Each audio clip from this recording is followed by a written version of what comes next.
Support for Iowa Catholic Radio and the Uncommon Good provided by Mercy College of Health Sciences. Learn more at mchs.edu.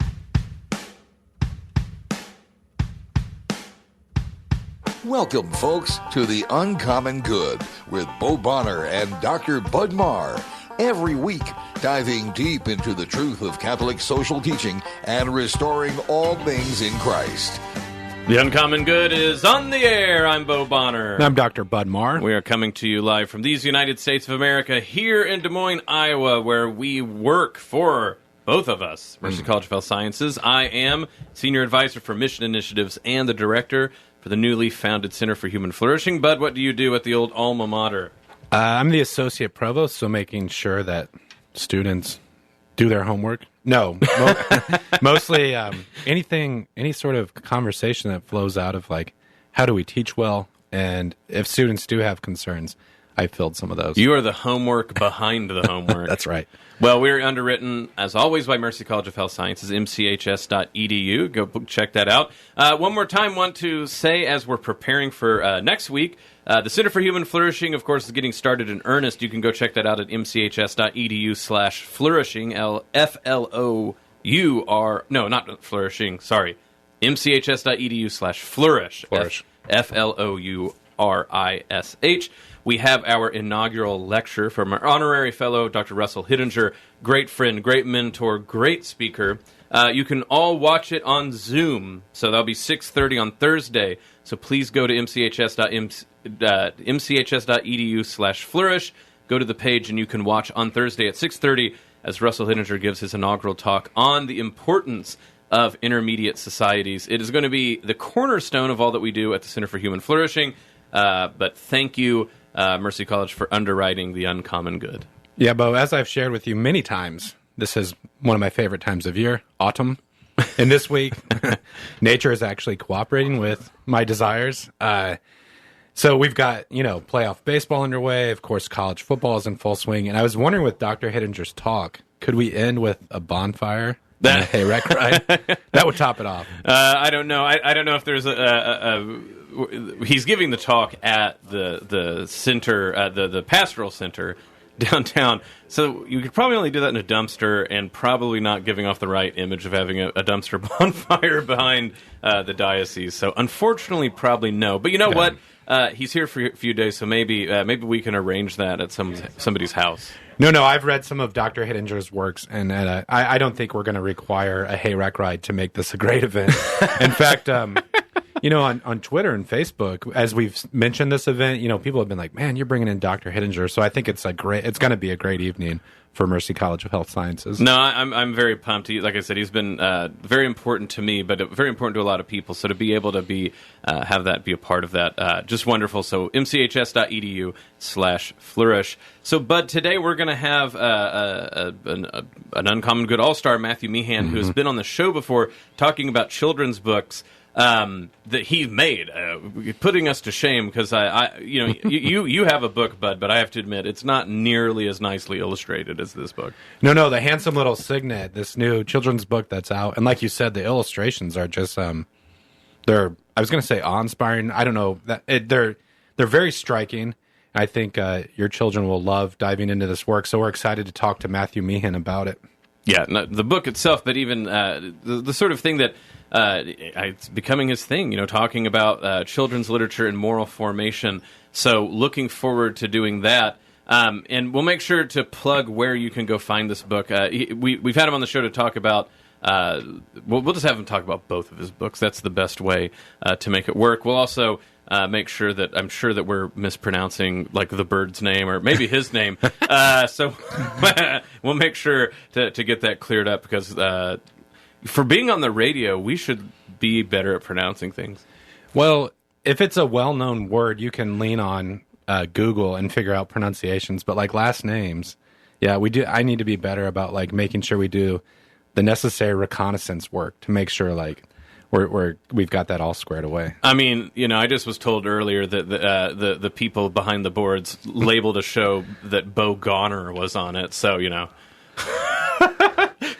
know what? I gotta look. This is the Uncommon Good. We need to work this out. This is the Uncommon Good, and we'll be back after this break.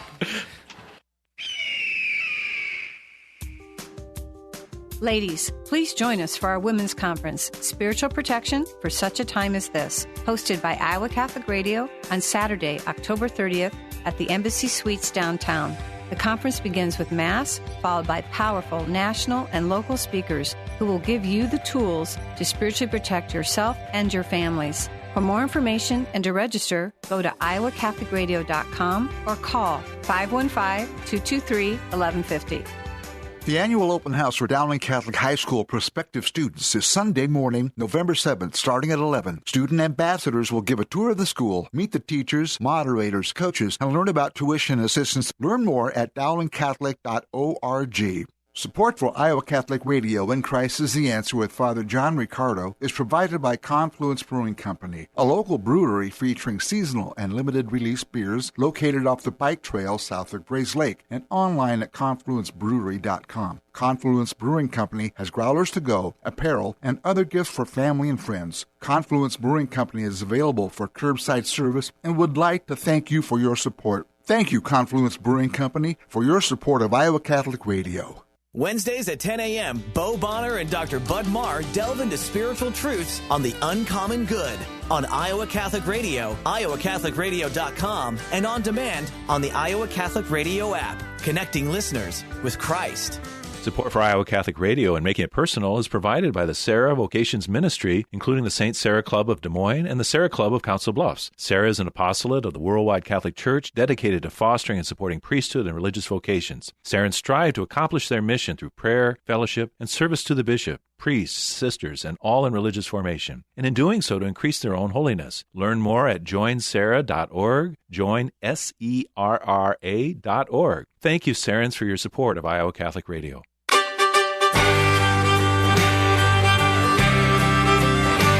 Back with the Uncommon Good, Bo Bonner and Dr. Bud Marr joining you this Wednesday. Thank you for listening to the show. Make sure to be a part of Iowa Catholic Radio on all of its online media. You can go to iowacatholicradio.com, listen live, and donate. You can become friends with us on Facebook. Follow us at IA Catholic Twitter on the tweets. And then also you can download the Iowa Catholic Radio app. And anywhere there's data, you can listen live, donate, and listen to other pre-recorded shows.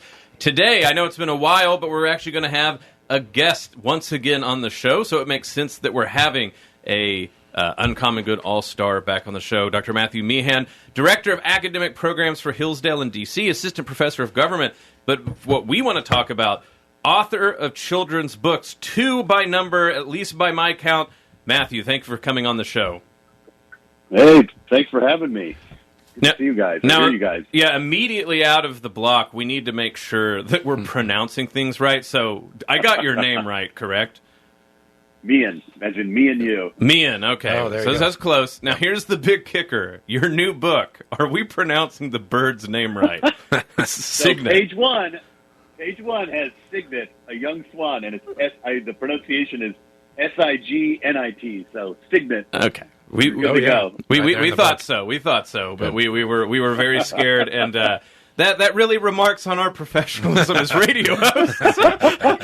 We thought it would be a good. You're all about education, so we figured you could help us out. Well, during the break, I went to Webster's Dictionary to look at this, but I didn't pass the word on to Bo. I thought I'd make him look a little silly on air.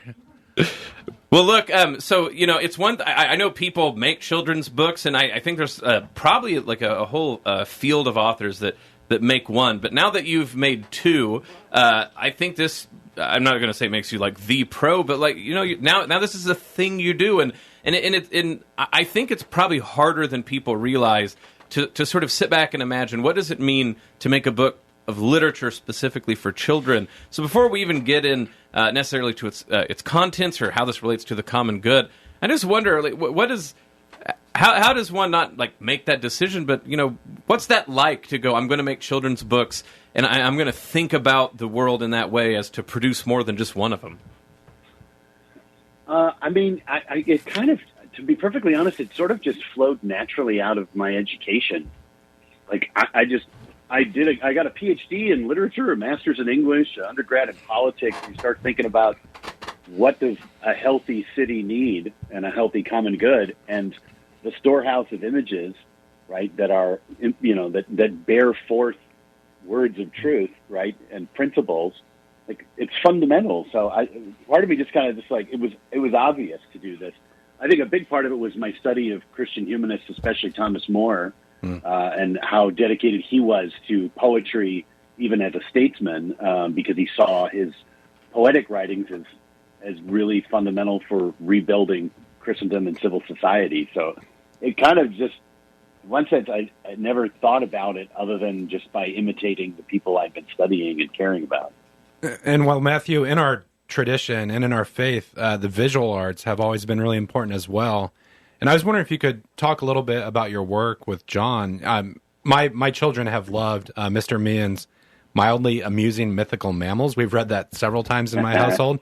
And the thing about both of these books is they're just beautifully illustrated. And I'm guessing that there's something about John Foley's work that, really grabs you, and you say, like, the way that he captures the story through his images is important to what I'm trying to convey. Yeah. So, and just while we're on pronunciation, John Foley. Foley, yeah. I didn't. Me and Foley was maybe a pun we were going to run with for a while. So John and I worked together at the Heights School, prep school here in D.C., and we became friends talking about, the sort of revivification of the arts in Christendom.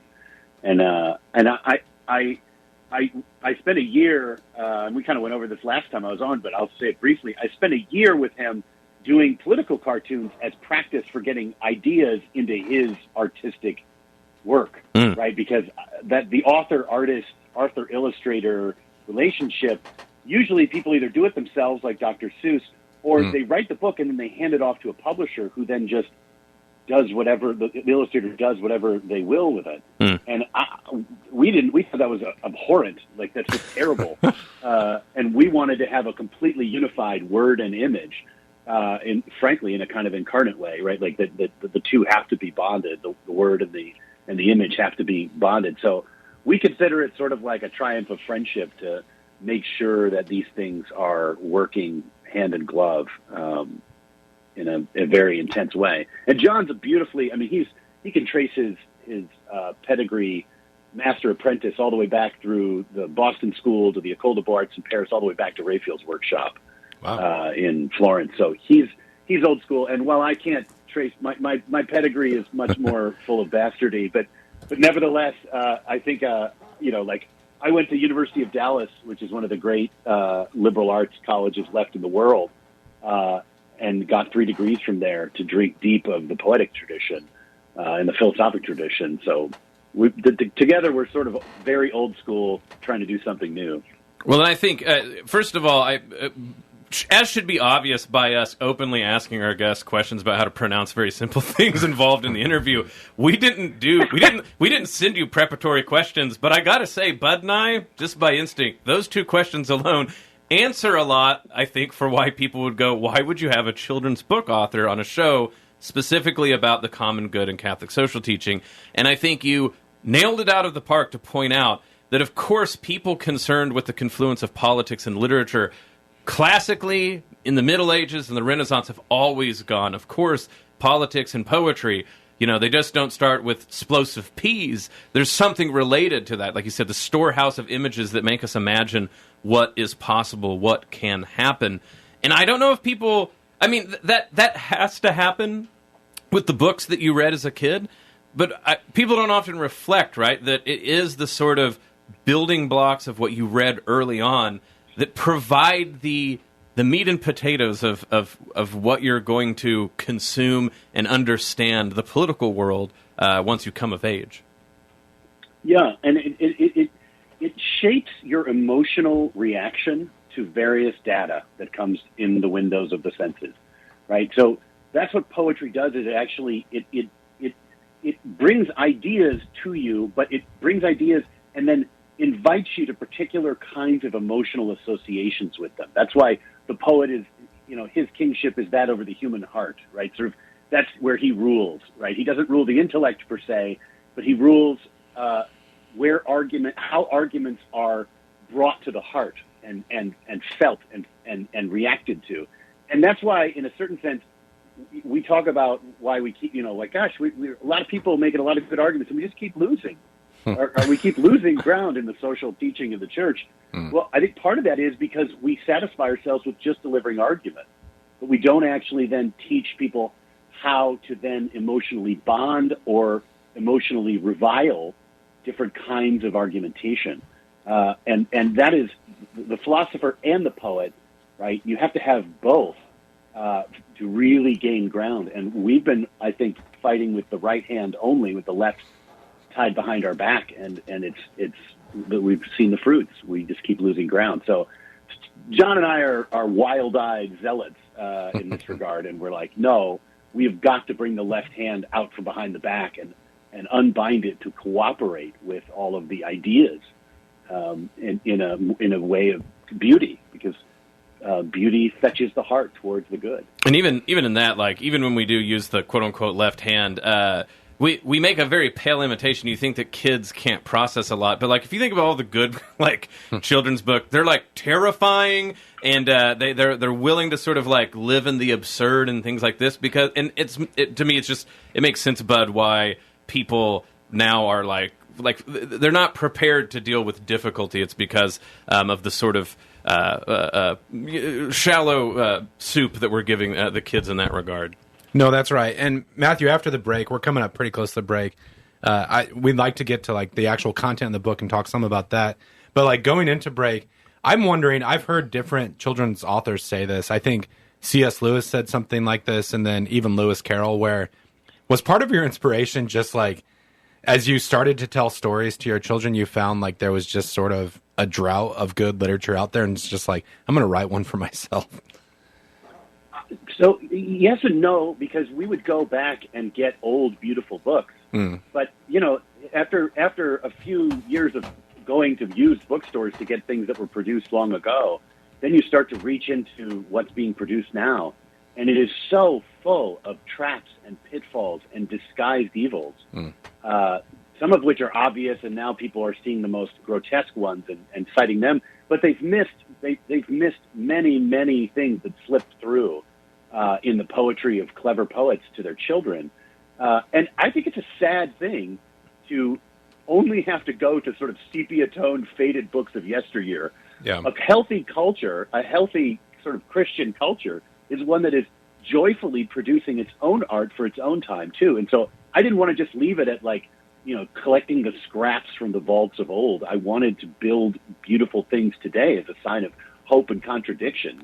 Sort of, I'm a JP2 guy, like, let's cross the threshold and not just cling to the 50s golden books.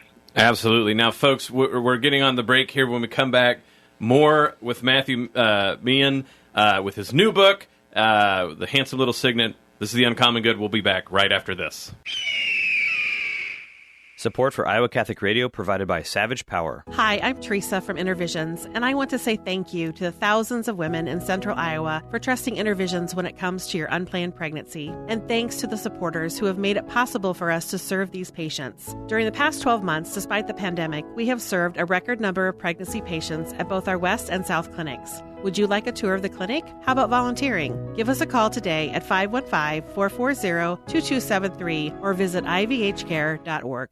Check out the latest issue of the Catholic Mirror hitting mailboxes this weekend. November 11th is Veterans Day. Read about the Knights of Columbus giving up their time and paying respects at the Iowa Veterans Cemetery. Read about an annual tractor ride a 25-year-old blind man created to raise money for vision research. And read about a Metro Hispanic community that made a 16-mile pilgrimage on foot in honor of the Feast of St. Michael. Check out these stories and much more in the latest issue of the Catholic Mirror hitting mailboxes this weekend. Support for Iowa Catholic Radio and Faith on Trial provided by Paul Martin and Paul Mitchell, owners of Imogene Ingredients. Imogene Ingredients supply specialized feed ingredients for livestock and pet diets to improve maternal and young animal health in both conventional and organic production.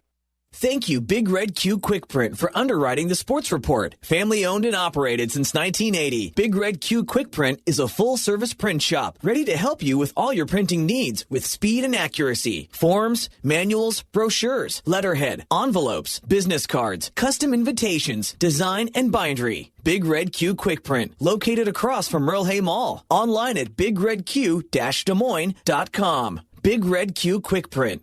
We make printing easy. Support for Iowa Catholic Radio is provided by Hal's Pumpkin Patch and Coming, open daily from 10 to 6 through October 31st. Featuring Wagonerize, Corn Maze, Kitty Corral, and more. Hal's Greenhouse of PumpkinPatch.com. Iowa Catholic Radio thanks Hal's Pumpkin Patch for their support.